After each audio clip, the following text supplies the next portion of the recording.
네, 국민의힘 당권 레이스가 폭로전 양상으로 흐르면서 전당대회 이후 후유증을 예고하고 있습니다. 민주당 당권 주자들은 첫 방송 토론회에서 이재명 후보 연임 도전이 적절한지를 두고 공방을 벌였습니다. 취재 기자 연결합니다. 나혜인 기자. 네, 국회입니다. 네, 먼저 어제 한동훈 후보 폭로 이후에 후보들 감정 싸움 더 격해진 것 같은데 국민의힘 분위기 어떻습니까?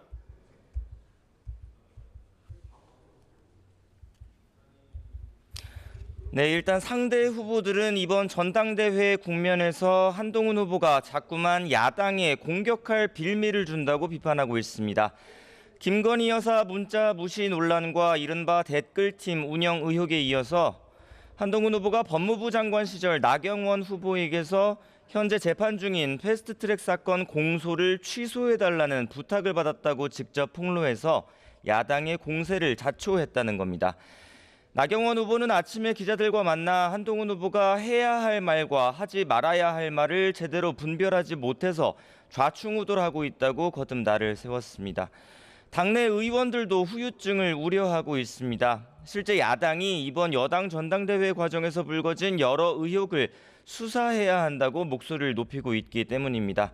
여당 내부에서는 한 후보가 법적으로 문제가 될 말을 한 건 아니지만 별 얘기를 다 했다. 아직 검사의 시각에서 세상을 보는 것 같다는 말이 나왔습니다.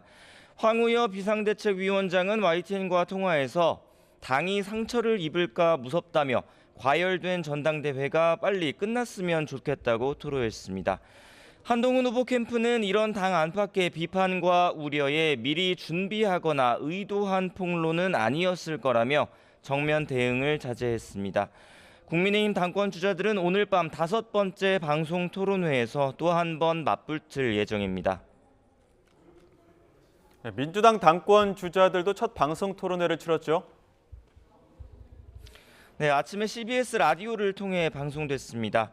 이재명 후보의 연임 도전이 옳은 선택인지를 두고 김두관 후보의 공세와 이 후보의 반박이 이어졌습니다. 김두관 후보는 최근 대선에 출마하려는 당대표 사퇴 시한에 예외를 둘 수 있게 당원 당규를 바꾼 것을 근거로 이재명 후보에게 2026년 지방선거 때 공천권을 행사하려는 거냐고 따져 물었습니다. 또 연임하려는 이유가 사법 리스크를 방어하기 위해서가 아니냐고 쏘아붙였습니다. 이에 이재명 후보는 지방선거 공천권을 행사한다고 생각한 적 없고 이미 당대표일 때 기소가 돼서 재판을 받고 있는데 연임이 사법 리스크에 무슨 도움이 되겠느냐고 반박했습니다. 민주당 동료라면 왜 그렇게 공격당하느냐고 할 게 아니라 함께 싸워줬으면 한다고도 말했습니다. 두 후보는 종합부동산세 제도 같은 정책이나 전국 현안을 두고도 온도차를 보였습니다. 김두관 후보는 최근 민주당 내 화두로 떠오른 종부세 완화나 금융투자소득세 유예 문제에 당의 근간을 지켜야 한다며 회의적으로 반응했지만 이재명 후보는 신성 불가침처럼 세제를 수호하는 건 옳지 않다고 맞섰습니다. 김 후보는 여야가 대립해온 최상병 특검의 제3자 추천 방식 역시 현실적으로 고려할 수 있다고 했지만 이재명 후보는 현재 야당 추천 방식이 정의롭다고 주장했습니다. 네, 그리고 국회에서는 내일 윤석열 대통령 탄핵 청원 청문회가 열리죠. 네, 국회 법제사법위원회 소속 야당 의원들이 최상병 1주기를 맞아 대통령실의 수사 외압 의혹을 주제로 청문회를 준비하고 있습니다.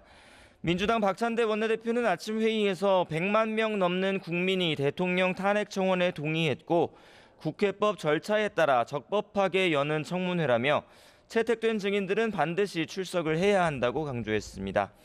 야당은 지난달 특검법 입법 청문회 이후 임성근 전 해병대 사단장의 구명 로비 의혹 등 새로 확인할 내용이 많다며 진상규명을 벼르고 있습니다.